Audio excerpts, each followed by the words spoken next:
Are you approaching networking with a strategic eye?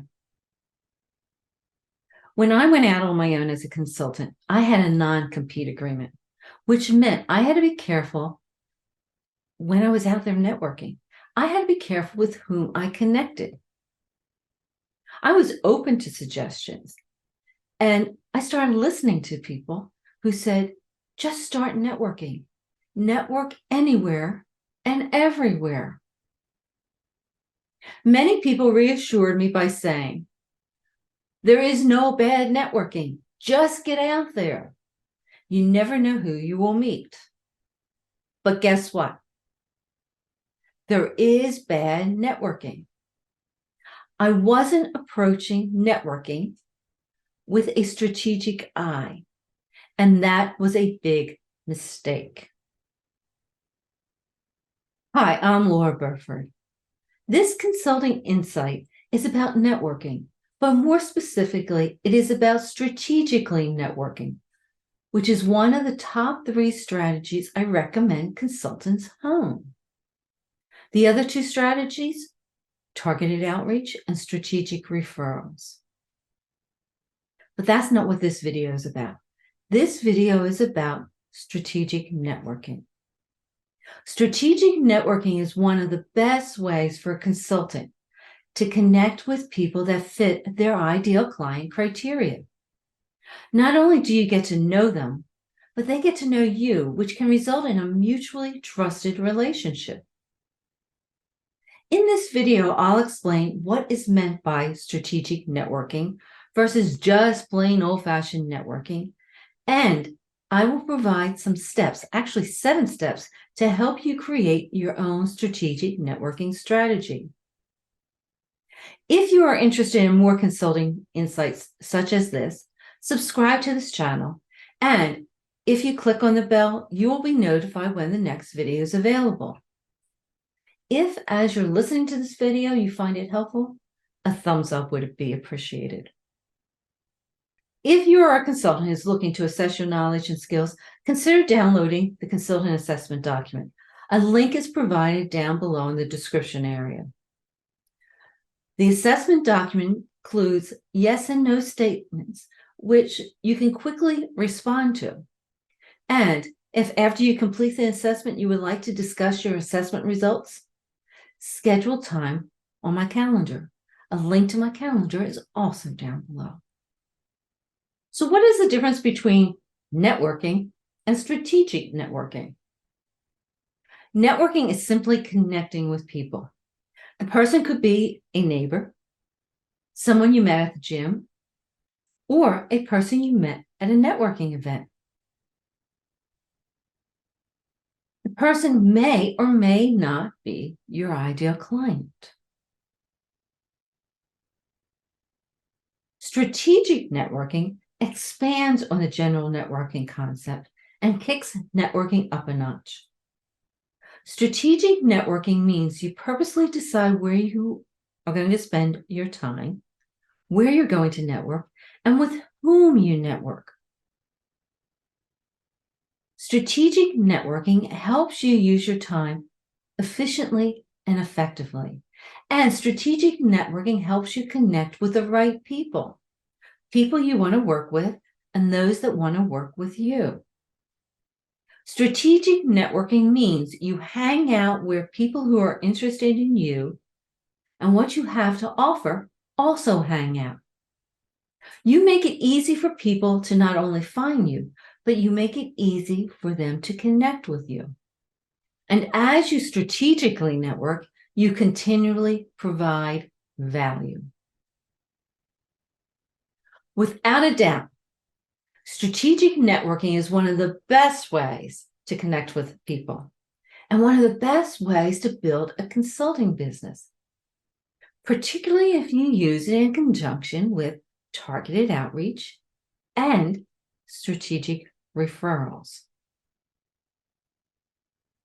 But just like a consultant needs to have a targeted outreach and referral strategy, they also need to have a strategy for strategic networking. How do you create a strategic networking strategy? Start by identifying where you can find your ideal client. If you're not sure how to find your ideal client, download the document. It's actually a workbook titled How to Find Your Ideal Client. There's a link to the document down below in the description area. The document, the workbook, explains places where you might look to find your ideal client, and it includes an exercise to help you find them. Once you know where to find your ideal client, identify potential people, potential ideal clients that hang out at the places you identified, and then research the people with whom you want to connect. I recommend creating a standard list of questions that you always want to ask yourself about the people that you're researching. For example, do they maintain a social presence? Do they write? If one of the places you've identified is an association, are they involved on a committee? If so, which one?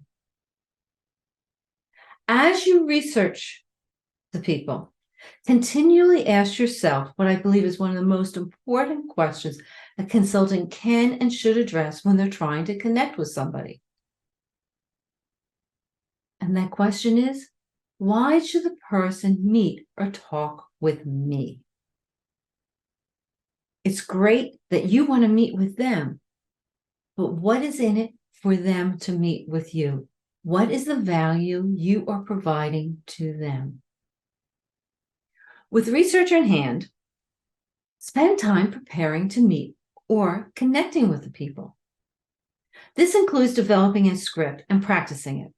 Or better yet, create scripts that you can use as a template. Templates can save you time. Having standard scripts that you can rely on or fall back on come in handy when you attend an event where you meet somebody that you haven't researched. You have a starting point so that you can talk to them. Include in the scripts how you can provide a person value. This ties back to the question, why should somebody meet with you? What is in it for them? Part of spending time preparing to meet is determining the best way to reach out to a person, the best way to connect with them. For example, you've identified a person that you want to connect with, and they are part of the same association you're a part of. There's a conference going on, and you would like to talk to them. You've researched them. You believe they might be your ideal client, and you have something of value that you can talk to them about. Do you want to walk up to that person during the event and introduce yourself? Or maybe you decide your practice, what you prefer to do, is to send a personalized email to the person asking if they're open to connecting with you at the event. Maybe it's stepping aside and having a cup of coffee or a drink. When determining what is the best way for you to reach out and connect with a person, you might want to rely on your referral strategy. You might feel better or more comfortable deciding that you want to see if somebody you know knows the other person. And if that's the case, you might want to ask them for an introduction to the person with whom you want to connect. Finally, you meet. As you meet, you listen and ask them about them. Ask them what excites them. You provide value as you talk, and you don't expect anything from them. Nothing in return, and you do not ask for any favors. You take the approach that the conversation is about them, not you. But here's where many people fall down on the job when it comes to networking, even when it comes to strategic networking. What do you do after you've met with the person? A strategic networking strategy helps you connect with people whom you believe are your ideal client, or people who might be referral partners for you, or people that are influencers to your ideal client. However, not everyone you meet is a fit for you. And not everyone you meet believes you're a fit for them. As a consultant, you need to sort the people with whom you connect. And you need to determine which people you want to get to know better. Getting to know the other person better requires reaching out after that initial meeting and continuing to provide the person value. One of the best ways to reach out after that initial meeting is with a personalized message. And in that personalized message, you include something of value. If you're not sure how to write a personalized message, check out the How to Write a Personalized Message video. And if you are not sure what I mean by value, check out the video on remaining in touch with the 80-20 rule. Below in the description area are links to both the videos. Implementing a strategic networking strategy is an effective way to start building relationships with people that meet your ideal client criteria. People who might be interested in what you do, how you can help them, how you can serve them. A strategic networking strategy requires the consultant, you, to identify where you can find your ideal client. You want to hang out where they hang out.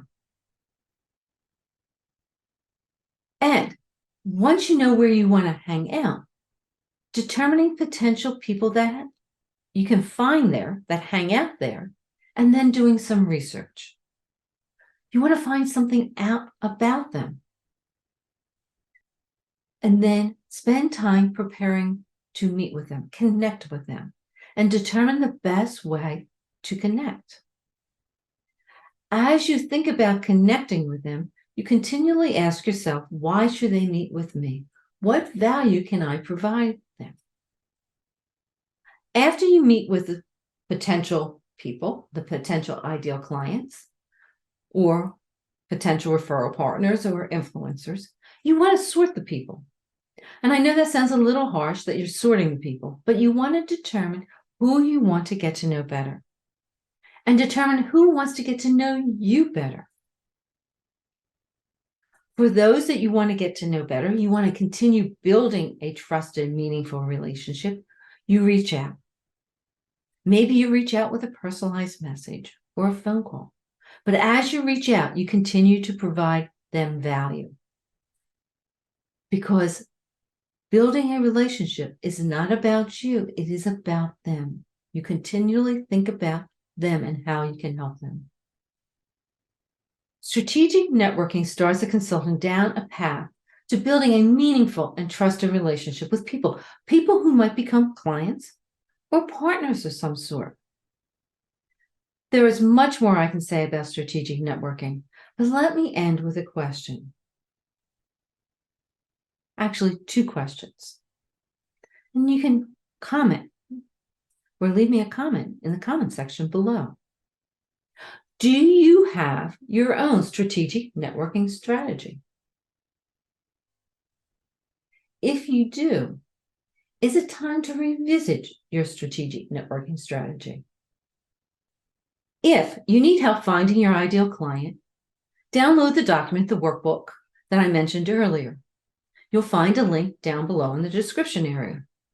And if you need help writing a personalized message or determining what might be value to another person, consider checking out the two videos I mentioned. The first one, how to create or how to write a personalized message, and the other one, remaining in touch with the 80-20 rule. Links to both videos are down below. If you're interested in assessing yourself, what do you know where you might need help as a consultant? Download the consultant assessment document. And don't hesitate to reach out to me to discuss your results. If you're interested in more consulting insights such as this, subscribe to this channel and click the bell to be notified when the next video is available. If you like this video, a thumbs up would be appreciated. As always, if you have any comments, questions, or ideas for future videos, drop them down below in the comments section. And let me know if you have your own strategic networking strategy. Signing off for now, take care, and I look forward to seeing you in a future video.